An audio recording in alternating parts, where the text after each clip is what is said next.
Yo, what's up, guys? Say for Abyss episode 5. And the reason that I haven't been doing too many episodes as of recently has a few reasons. The first few days, you always start changing, doing a lot of stuff like you do this, you switch on, you build this, you switch on. But currently, it's just a whole bunch of days for doing the same thing. It's currently 18 days in. I've still been playing it like every single day. And I've been farming it on every single day, and I've just been getting a shit ton of runes. And that's pretty much the only thing it has been doing, getting a shit ton of runes and getting a shit ton of 6 stars in. Like the amount of 6 stars that you get right now is insane. Like it's so much easier to get 6 stars. I'm currently at, we got 3 bars and then 2 extra bar is 6. So we're looking at what, 26 stars already? And I didn't really farm for 6 stars at all. It's just whatever you get from doing these dungeons. And after you do these dungeons, you get a bunch of unknown scrolls. You buy the units in here to do the upping and that kind of stuff. And with all of that, at some point you just get enough stuff to say like, okay, what is my next 6 star that I would like to use? I pulled this one just recently. I will be using it. And I'm just checking over here. If I put all of my 3 and whatever stars in there, if I can make that work. What I've also been doing is actually checking if I have 3-star units, which I don't give a shit about, and just feeding them until I have 1 copy of them. So these kind of units that I don't use for any skill ups or I don't use for any 2As or anything like that, I could feed in here as well, but I've been doing that quite a bit already. So most of them that I would like to put in here, I have already put in here at some point. But you can get quite some 6 stars with that in as well, but just doing this. But most of the time I'm just waiting for the unknown scrolls to happen, and from there I'm just going to go on with it. So looking at what I have, I've been doing, what I've been farming. We do have the event right now, which gives you the free Sigmaris, in my case, which is insane. Like you have this event, which is absolutely garbage because, well, I would say that this is better than this because you get rare runes plus 15. They're absolutely useless. I just throw them on fight and then I have some broken fight sets at some point. That's literally the only thing that I use with it because it's kind of useless. This is pretty nice for an event, but this event is pretty nice. If you have this one bugged, like this one, I couldn't select any unit because you can also see that all of the text is kind of clunked together. But if I did it on my phone, I could select the unit, claim it, and that's fine. I was thinking about either the Sigmaris or the Panda. Panda is going to be for R4, R5. Sigmaris is, of course, for pretty much everything else. But I decided to go for Sigmaris because I thought it would highly increase my team that I have on the Dragons. And my Dragons team was running with a Tyron, which was pretty slow, but the Sigmaris is definitely a lot faster because he has that skill 2 and skill 3 enemy max HP. So also what you can see here, I get a lot more fever tokens because you get the double amount. It even feels like triple amount of fever tokens because I have like a new account, which definitely does help out quite some. We also have that blessing that you get all of that whatever nonsense doubled up. That you have like a lower mana cost on like rune upgrading and that kind of stuff. All of that kind of good stuff is longer extended now as well. So that's pretty nice as well. So what have I been doing for runes? So for runes, actually a lot of the runes that I have are those fire runes because I'm not in giants at all. Like I don't have a team for giants yet. I am working towards a team for giants, but it needs very different runes because, or not different runes, different units, because you cannot use your Lauren in there. You cannot use your, well, pretty much you can't use your Verd in there. A lot of the units you can't really use in there. So I don't have any Swift or, yeah, I just don't have any Swift or Fatal or those kind of runes yet. So a lot of the things that I have are either the runes that I got from achievements or runes that I have from farming, which are then Fire runes and focus runes, revenge runes, all of that kind of stuff. So my Sigmaris set is actually kind of funny. That is the runes that I sack that are pretty fast. This one was also a sacky rune, I guess.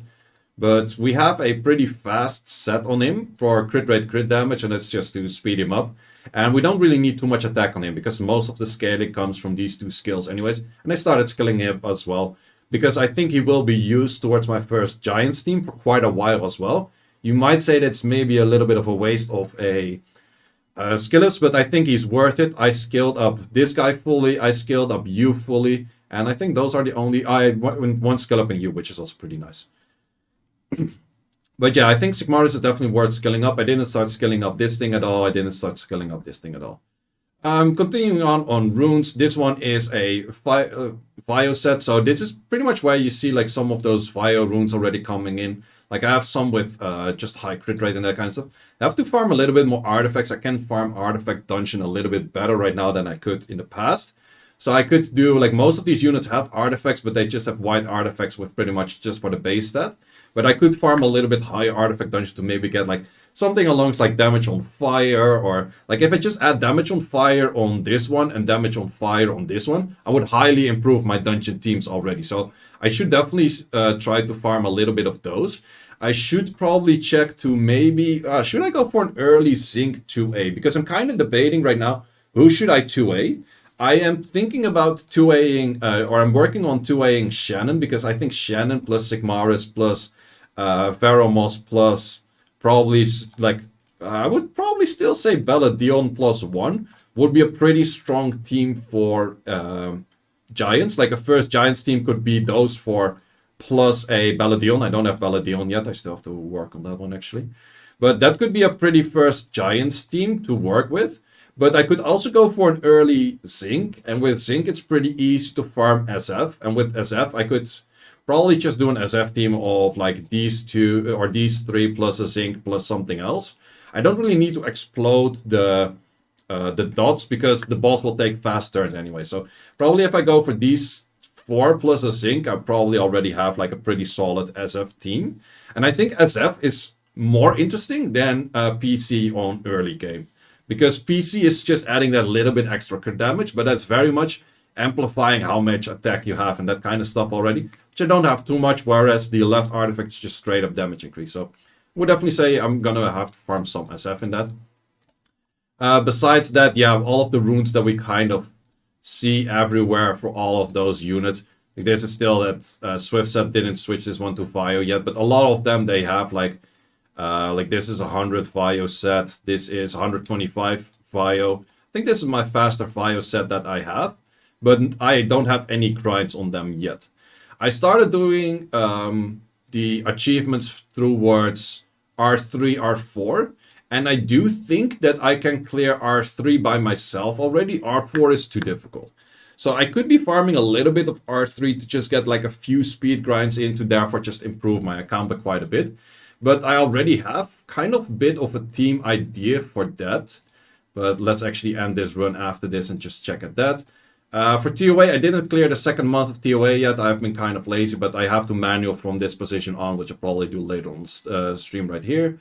And also I have been getting like all of the achievements in as much as you can. I've been trying to get like guild points in to summon an Akamamir.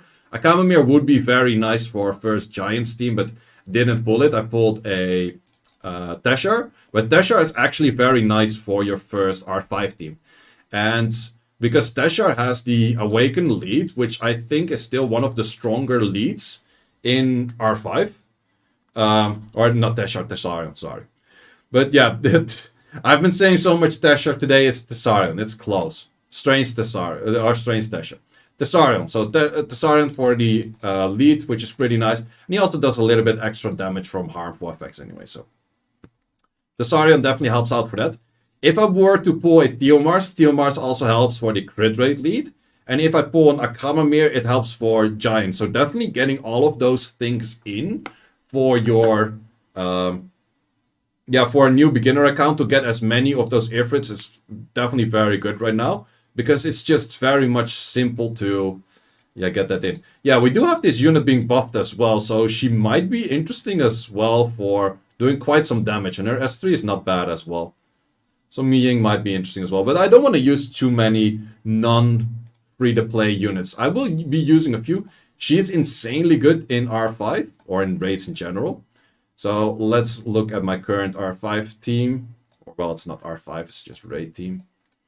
Did it save it? No, it didn't save it because I did it on my phone. Yeah, I don't really want to save this, but let's just set up the team kind of. So let's first clicking all of the units that were used in there. These, not that great, but still kind of okay-ish. This one, this one, this one, this one, this one, and then we have this one in there and that one in there. So only non-free-to-play units in here are... Oh, wait. Did we actually have that one in there? I think we did. I have one too many right now because I had the Sigmars in there as well. So yeah, it's something looking along the lines of this. It's where we have a bunch of armor breaks and it's just kind of mix and matching like where are the leads. So the leads that I currently have, the only useful leads that I have is pretty much this. If I had a Theomars, I would definitely put this in like a Theomars team because I kind of want this unit in this team as well, to be honest. But if we go for this, I would probably put the Doggos together. Doggos go together. Doggos strong together. Something along this line. I think the Lorne is not really... I think I would go something along this line maybe for one team. It's not really optimized yet or anything, but this is just like the idea of a first team. Of course, we have to have these two together. You are kind of okay with that, I think. These are fine like this, and I think it would be something like this. So we could give it a run right now. I think it will probably fill. This is R3, but I definitely do think it is useful for people to start farming R3 already if they can do R4 and R5. And as you can see, R3 doesn't really do that much of damage or anything as well. Also, team orders and all of that kind of shit is pretty poorly right now. But as you can see, R3 is very fucking simple. Like this team already clears R3. And I have a bunch of units. I think most of the units in here are ruined. But definitely not all of them. I would also say that R3 to R4 gives a lot better drop rates. But it will take a little bit of time to actually get there. But as you guys can see, it's not all too difficult. This team is not doing jack shit. But this is also the team with the least amount of runes with... Yeah, that right team is just pretty much not participating at all. But this is, as you can see, like how easy it is to go for R3s. And I would definitely recommend people to farm R3 and R4 if you can do R5. Because in the end, you can still get your blue and your hero artifacts in here. And you just need a little bit of those upgrades. Because everything that you get is pretty much an upgrade. So farming this quite a bit would definitely help out. So probably have to do that. Another interesting thing that a lot of people, of course, would be asking for is how far are glory towers? So I have been doing my wings most of the time. Currently, I didn't do them because I was streaming on the other account. But for glory towers, a lot of the times people ask like, oh, what should I focus on first? Well, to be honest, the only thing I would actually focus on first is maxing out the mysterious plant. Afterwards, just go for everything a little bit. Like, sure, you're focusing more on speed and you're focusing more on crit damage.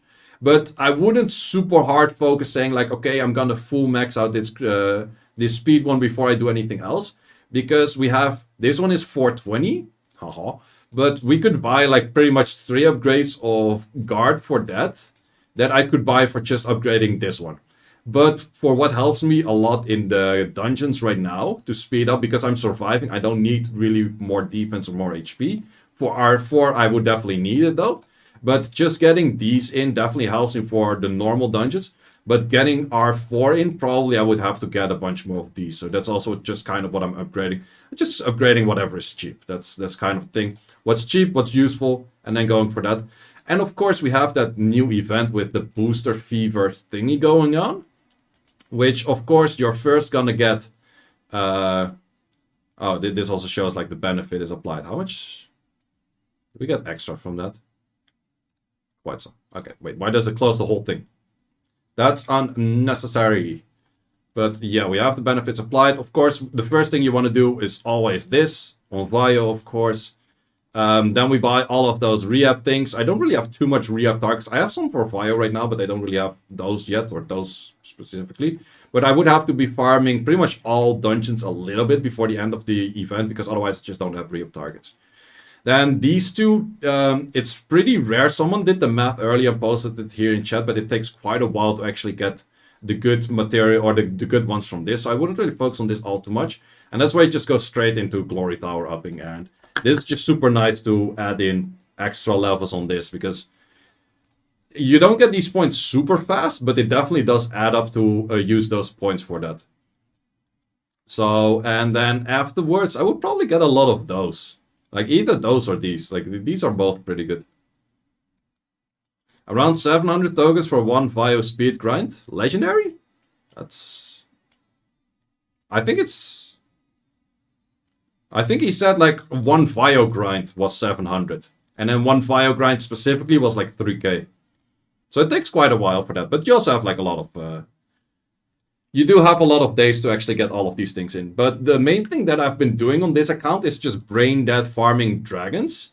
And the thing is, the more dragons I farm, I already have 55 mil mana. The more mana I have, the more I can use the buff where I have half of the cost for upgrading. Because for me, making this one straight to 15 only costs me 500k. For you, it will cost a mil. So the more mana I have, the more mana I use in the first month, or the more useful things I can use mana on in the first month, the more useful it is. So the main thing that I should be focusing on as much as possible is just brain dead farming as much of the dungeon that I can clear. And therefore, the updates on this account haven't been too much, because I'm just brain dead farming dragons since day 4. And it's simple as that. I had like a 3-minute run at start. It is a 2-minute something run. It's mostly like around 2 minutes flat because of the Sigmaris in there. But I can't really... I think my only improvement on this would probably having these 3 units on damage of fire artifacts. I think that would be a very quick improvement of a few extra seconds. And I think I will start working on that pretty soon. But besides that, I can do a lot of like things of getting like grinds in. But grinds are not going to improve my crit damage that much. So for that reason, just farming more runes in the first month is definitely something that's helping me and just improving that way. So yeah, that's pretty much just what's going on for there. And let's actually do some of those right. And for future videos on this, I'm definitely planning to make like a 2023 Ultimate Beginner Guide, because there's just a whole bunch of stuff that are very much different than what was possible earlier, because currently you don't have to farm or Chukarus, you don't have to farm on Seth Tatu team. There's just a whole bunch of teams that are no longer meta to go for early game. And there's also just a bunch of other things which, like evolving how that works right now is very different. It's a lot easier, but you kind of have to know your way around like how things work. So I definitely will be making an Ultimate Beginner Guide, and then, yeah, just going on from there. Step 1, summon Genny Rika. That's just for TOA. Like, I don't use Genny Rika in any dungeons. Oh yeah, this is where... Let me show you what I talked about earlier for those shitty runes. So we always do select fight. Yep. Give me those. Okay, so then you get like these free runes. But let me show you how shit those are. What are the stats? Like, it's almost better to just claim the amount of mana you get from this shit than keeping those runes. What the fuck is this? Like, if it's not fight, it will be completely garbage, right? Like, it's that it's fight, that it's kind of okay-ish. But you might as well just claim the mana. It's better than whatever you get from that stupid event.